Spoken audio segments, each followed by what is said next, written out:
So you mentioned you were an advisor for President Nixon, and I've never Mhm. met somebody who's worked with Nixon, so you have to indulge me for a minute You've never met that old, right? here. No, I just never. It's just kind Yeah, of it's kind of interesting to me. One thing sure. I wanted to ask you, I believe you said I could be saying his last name wrong. I'm sorry, John Ehrlichman. Am I saying it right? Or Yes, Ehrlichman? Ehrlichman. Oh, Yes. yes. How soon So they he forget? said so. Yeah, he said something that was a few years ago that blew my mind. Sure. He said that Nixon specifically felt like black people were the enemy and that he waged war on black people with this quote unquote war on drugs. He said that the Nixon White House had two enemies, the anti-war left and black people. We knew we couldn't make it illegal to be either, but by getting the public to associate drugs with black people, we could disrupt those communities. Did you see that specifically, and what are your thoughts when you hear him say that about Nixon? I found it repulsive with what he said. I listen. Was there racism? Some racism in the Nixon administration? Yes. Is there racism you can trace all the way through a lot of administrations? The answer to that is yes. Slavery was much more common in our early days. We've overcome it, and I think we've made progress on some other fronts since then. But there are outliers, and Ehrlichman was a very bitter man when he left. He felt betrayed by this president, and it's not surprising that he would attack him in such a vicious way.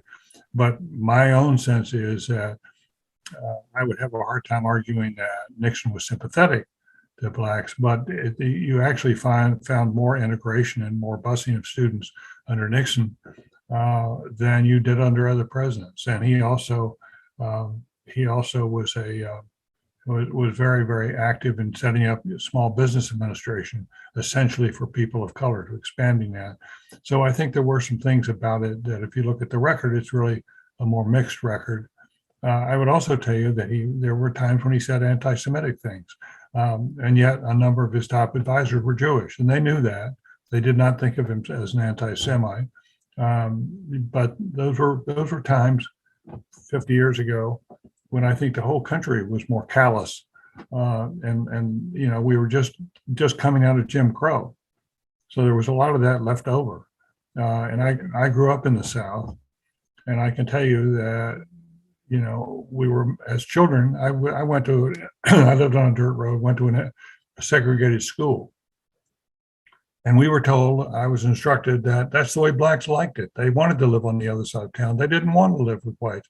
Well, it turns out there was a lot of lying going on within those communities, and I think we're having franker conversations now. But I did think, to go back to your Ehrlichman quote, I had not heard that quote before.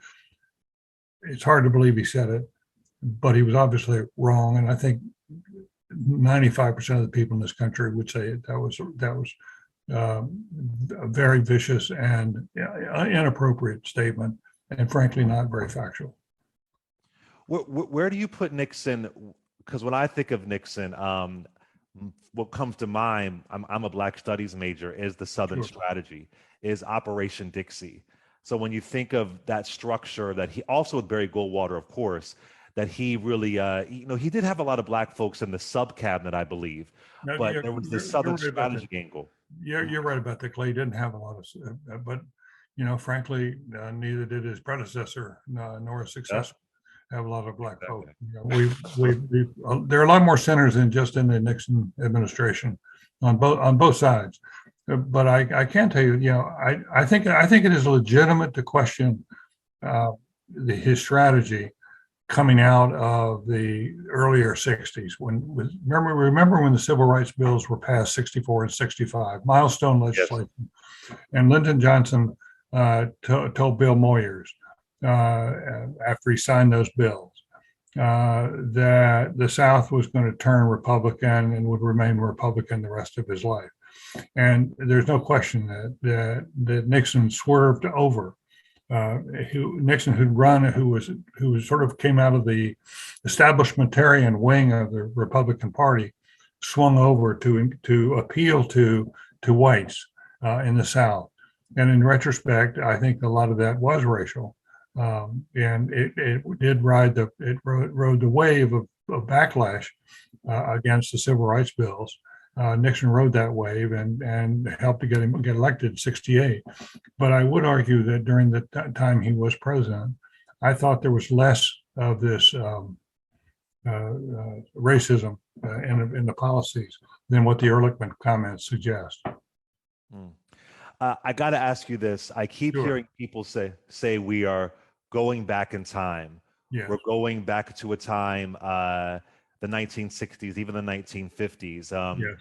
But what are your thoughts? Are we going backwards? Are we going to a dangerous pre-Jim Crow, women's rights kind of time, or are people just getting too afraid?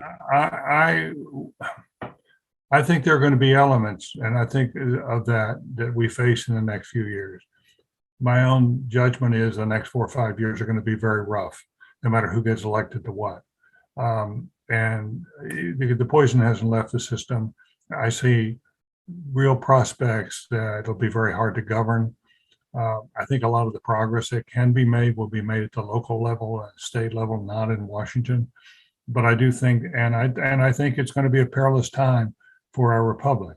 We're on an unsustainable path right now. I've compared this to feeling like we're in the inside of a car late at night, no headlights, driving on the side of a ravine, and it's raining. And yeah, you can stay up on the top of that for a while, but eventually you're going to slip over the side and crash. And I think there's some danger of that now. Very importantly, Clay, the books, some of the books that are coming out about how dangerously close to the edge we are. I've just been reading one the last few days, making the argument. Named Young, it was a very good book, making the argument that somebody believe that demography is destiny. That if you have a multi-ethnic society, you're inevitably going to head for trouble. America remains an experiment. And we're going to come into this experiment in the next few years. We are going to be challenged by those who want to drag people back, who want to drag women back, especially, but want to have, the minorities under the hoof, that they're you control the minorities.